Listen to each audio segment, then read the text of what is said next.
Daniel 11. And in the first year of Darius the Mede, I took my stand to support and protect him. Now then, I tell you the truth. 3 more kings will arise in Persia, and then a 4th, who will be far richer than all the others. When he has gained power by his wealth, he will stir up everyone against the kingdom of Greece. Then a mighty king will arise, who will rule with great power and do as he pleases.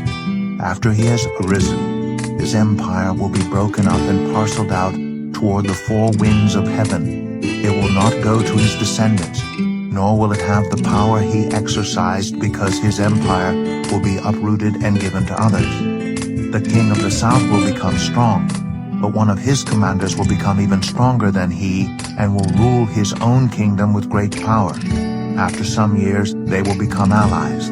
The daughter of the king of the south will go to the king of the north to make an alliance, but she will not retain her power, and he and his power will not last.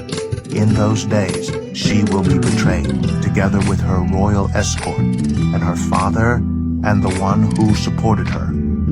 One from her family line will arise to take her place. He will attack the forces of the king of the north and enter his fortress. He will fight against them and be victorious. He will also seize their gods, their metal images, and their valuable articles of silver and gold, and carry them off to Egypt. For some years he will leave the king of the north alone. Then the king of the north will invade the realm of the king of the south, but will retreat to his own country. His sons will prepare for war and assemble a great army, which will sweep on like an irresistible flood and carry the battle as far as his fortress. Then the king of the south will march out in a rage and fight against the king of the north, who will raise a large army, but it will be defeated. When the army is carried off, the king of the south will be filled with pride and will slaughter many thousands, yet he will not remain triumphant. But the king of the north will muster another army, larger than the first, and after several years he will advance with a huge army fully equipped. In those times many will rise against the king of the south. Those who are violent among your own people will rebel in fulfillment of the vision, but without success. Then the king of the north will come and build up siege ramps and will capture a fortified city. The forces of the south will be powerless to resist. Even their best troops will not have the strength to stand. The invader will do as he pleases. No one will be able to stand against him. He will establish himself in the beautiful land and will have the power to destroy it. He will determine to come with the might of his entire kingdom and will make an alliance with the king of the south. And he will give him a daughter in marriage in order to overthrow the kingdom.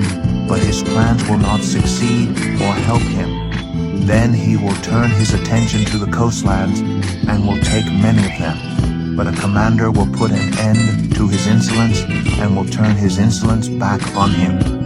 After this, he will turn back toward the fortresses of his own country, but will stumble and fall to be seen no more. His successor will send out a tax collector to maintain the royal splendor. In a few years, however, he will be destroyed, yet not in anger or in battle. He will be succeeded by a contemptible person who has not been given the honor of royalty. He will invade the kingdom when its people feel secure, and he will seize it through intrigue. Then an overwhelming army will be swept away before him. Both it and the prince of the covenant will be destroyed. After coming to an agreement with him, he will act deceitfully, and with only a few people he will rise to power. When the richest provinces feel secure, he will invade them and will achieve what neither his fathers nor his forefathers did. He will distribute plunder, loot, and wealth among his followers. He will plot the overthrow of fortresses, but only for a time.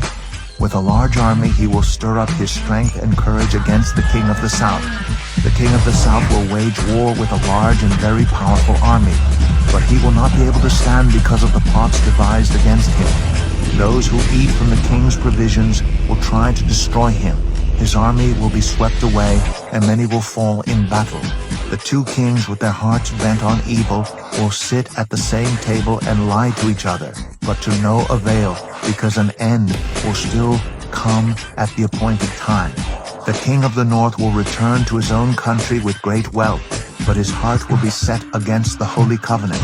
He will take action against it and then return to his own country. At the appointed time, he will invade the south again, but this time the outcome will be different from what it was before. Ships of the western coastlands will oppose him, and he will lose heart. Then he will turn back and vent his fury against the holy covenant. He will return and show favor to those who forsake the holy covenant. His armed forces will rise up to desecrate the temple fortress and will abolish the daily sacrifice. Then they will set up the abomination that causes desolation. With flattery, he will corrupt those who have violated the covenant, but the people who know their God will firmly resist him. Those who are wise will instruct many, though for a time they will fall by the sword or be burned or captured or plundered. When they fall, they will receive a little help, and many who are not sincere will join them. Some of the wise will stumble so that they may be refined, purified, and made spotless until the time of the end, for it will still come at the appointed time. The king will do as he pleases. He will exalt and magnify himself above every god, and will say unheard of things against the God of gods.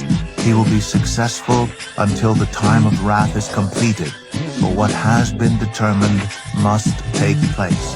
He will show no regard for the gods of his ancestors or for the one desired by women, nor will he regard any god, but will exalt himself above them all.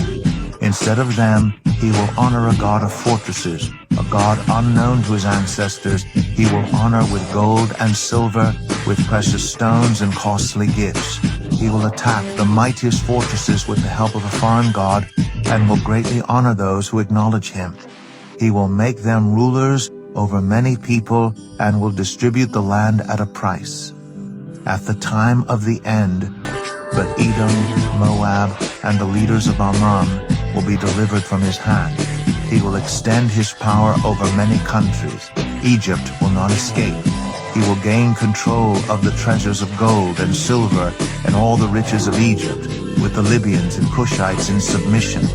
But reports from the east and the north will alarm him, and he will set out in a great rage to destroy and annihilate many. He will pitch his royal tents between the seas at the beautiful holy mountain. Yet he will come to his end, and no one will help him. Will storm out against him with chariots and cavalry and a great fleet of ships. He will invade many countries and sweep through them like a flood. He will also invade the beautiful land.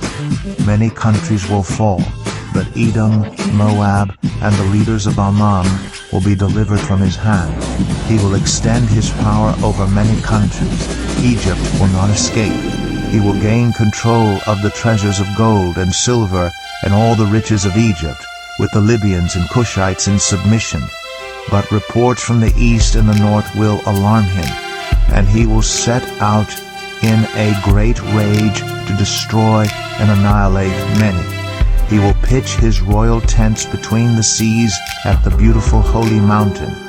Yet he will come to his end, and no one will help him.